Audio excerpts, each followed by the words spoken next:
Hi అండి, ఈరోజు మీకు వీడియోలో నేను బెండకాయ కర్రీ ఎలా చేయాలో చూపిస్తున్నానండి. అందుకు కావాల్సిన ఇంగ్రీడియంట్స్: బెండకాయ ముక్కలు, కడిగి శుభ్రం చేసుకున్న బెండకాయ ముక్కలు. కాసేపు నేను ఈ బెండకాయ ముక్కలను ఆరబెట్టుకున్నానండి. ఇలా ఆరబెట్టుకోవడం వల్ల బెండకాయ ముక్కలు అనేవి జిగురు అనేది ఉండదు. నెక్స్ట్ ఇంకా ఆనియన్స్, పచ్చిమిర్చి, ఒక టమాటా, అల్లం వెల్లుల్లి, కొత్తిమీర, కడిగి పెట్టుకున్న మినపప్పు, ఉప్పు, జీలకర్ర, కారం, పసుపు. ఇంకెందుకంటే ఆలస్యం, కర్రీ స్టార్ట్ చేసేద్దాం.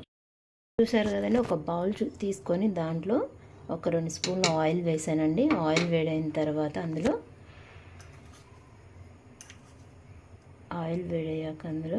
జీలకర్ర, చూసారు కదండి, అందులో జీలకర్ర, మినప్పప్పు కడిగి నేను వేసేసుకున్నానండి. మినప్పప్పు, కట్ చేసి పెట్టుకున్న పచ్చిమిర్చి, కట్ చేసి పెట్టుకున్న ఆనియన్స్,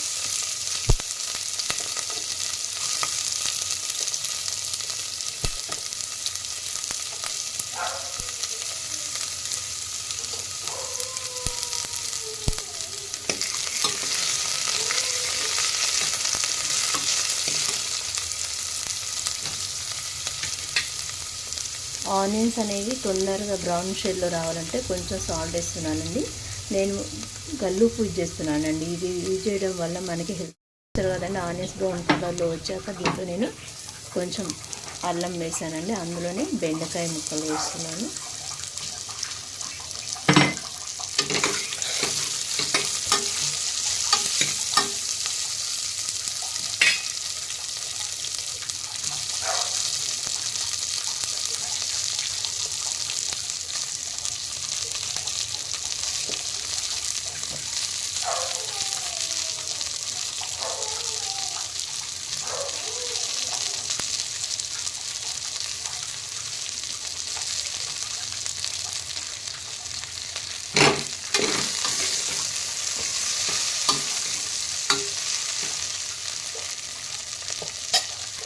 నాకు ఎంతసేపు దానిపైన మూత పెట్టేసుకోవాలండి. చూసారు కదండి, ఇలా మూత తీసి చూస్తే బెండకాయ మగ్గిపోయి ఉందండి. ఆల్మోస్ట్ బెండకాయ మగ్గిపోయింది. దీంట్లో మనం కట్ చేసి పెట్టుకున్న టమాటా వేసేయాలి.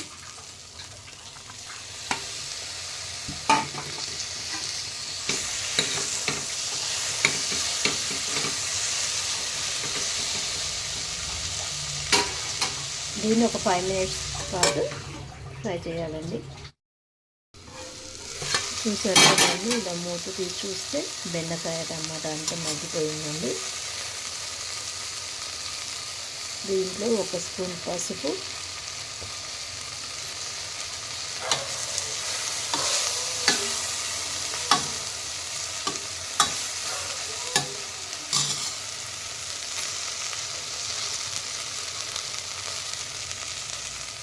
కారం,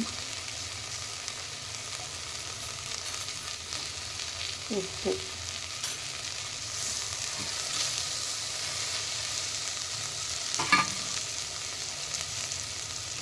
మరొక 5 మినిట్స్ పాటు దీన్ని చూసారు కదండి. మరొక 5 మినిట్స్ తర్వాత తీసి చూస్తే టమాటా, బెండకాయ ముక్కలు, ఉప్పు, కారం అంతా మగ్గేస్తుందండి. ఇందులో లాస్ట్లో కొంచెం కొత్తిమీర యాడ్ చేస్తున్నానండి.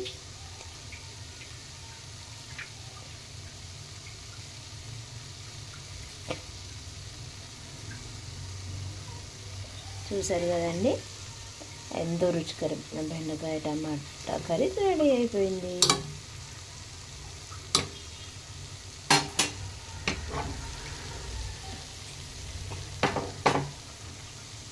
మీకు కనుక మా ఛానల్ నచ్చినట్లయితే ప్లీజ్ సబ్స్క్రైబ్ చేసుకోండి.